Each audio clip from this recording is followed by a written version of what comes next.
அனைவருக்கும் வணக்கம்.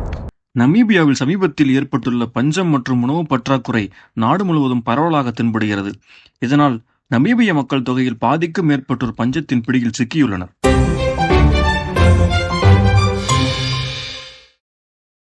நமீபியாவின் மக்கள் வாழ்வாதாரம் பெரும்பாலும் விவசாயம் மற்றும் கால்நடைகளை நம்பியே இருந்தது.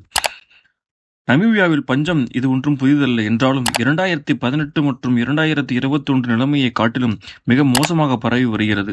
இதற்கு காரணம் இந்த ஆண்டிற்கான நமீபியா பருவமழை பொய்த்து போனதே. மேலும் தென்னாப்பிரிக்க நாடுகளில் இப்பொழுது இந்த நிலைமையை நம் பரவலாக காண முடிகிறது. நமீபிய மக்களின் உணவு பற்றாக்குறை சமாளிக்க நமீபிய அரசு அந்நாட்டில் உள்ள வனவிலங்குகளான 700க்கும் மேற்பட்ட யானைகள், வரிக்குதிரைகள் மற்றும் ஒட்டகச்சிவிங்கிகள் மேலும் பிற வனவிலங்குகளை நமீபிய மக்களுக்கு வயிற்றுப்பசியாற்ற உணவாக கொடுக்க அந்நாட்டு அரசு முடிவெடுத்துள்ளது. மேலும் இதுபோன்ற நடவடிக்கைகளுக்கு அந்நாட்டின் சட்டம் சாதகமாக உள்ளதாக அந்நாட்டு அரசு கூறுகிறது. If you like this video, subscribe, like, share. Thanks.